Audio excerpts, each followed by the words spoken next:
মারা যায়, 6 বছর বয়সে নবীর মা মইরা যায়। ওরে তখন কোন শরীয়ত ছিল না, শোনো প্রাণের ভাই। আরে নবীর বাবা নাই, নবীর মা নাই, নবী এই কালেমার দাওয়াত করে বেড়ায়, কিন্তু নবীর কালেমা কেউ পড়ে কেউ পড়ে নাই। নবীর কালেমা কেউ পড়ে নাই গো। তাই নবী আমার 6 বছরের মাসুম বাচ্চা, 3 দিনের অনাহার, নবীর গায়ে একখানা ছিঁড়ে জামা। নবী আমার রাস্তার মধ্যে গড়াগড়ি করে, নবীর বাবাও নাই মাও নেই। তাই নবীর আপন চাচা আবু জেহেল 1 বস্তা আরবের খেজুর নই রাস্তা দিয়ে যায়। আমার নবী দৌড়ে যায়, কয় চাচা গো, আপনার বস্তার মধ্যে কি দেখা যায় গো? ওরে আবু জেহেল মনে মনে কয়, যদি আমি খেজুরের কথা বলি তাহলে তো মোহাম্মদ খাইতে যাবে। ওরে তখন আবু জেহেল একটা মিথ্যা কথা কয়, চাচা গো, আমার বস্তার মধ্যে আমি কিছু পাথর নিয়ে যাইতেছি। আবু জেহেল কয়, মোহাম্মদ, আমার বস্তার মধ্যে আমি কিছু পাথর নিয়ে যাইতেছি। আমার নবী হুকুম করে কানতে কানতে পাহাড় দিকে দৌড় শুরু করলেন। আল্লাহ কয়, আবু জেহেল, আমার মনে যদি তুই দুঃখ দিতিস আমি আল্লাহ ক্ষমা করে দিতাম, কিন্তু আমার বিশ্ব নবীর মনে কেউ দুঃখ দিলে আমি আল্লাহ তাকে কিয়ামত পরমানে ক্ষমা করি না।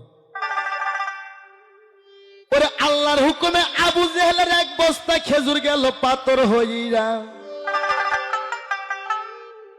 আবু জেহেল বস্তার মুখ খুলে দেখে বস্তায় কোনো খেজুর ছিল না, আর 1 বস্তা সমস্ত খেজুর গেছে তার পাথর হইরা।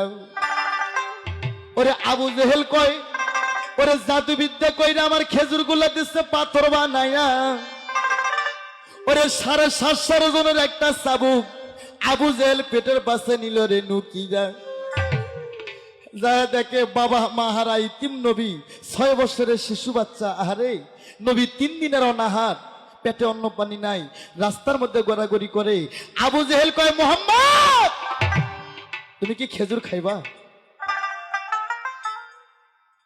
আমার ইতিম নবী 2 চক্কের পানি ছেড়ে কয়, চাচা গো, চাচা গো, আমার বাবা নাই, আমার মা নাই গো।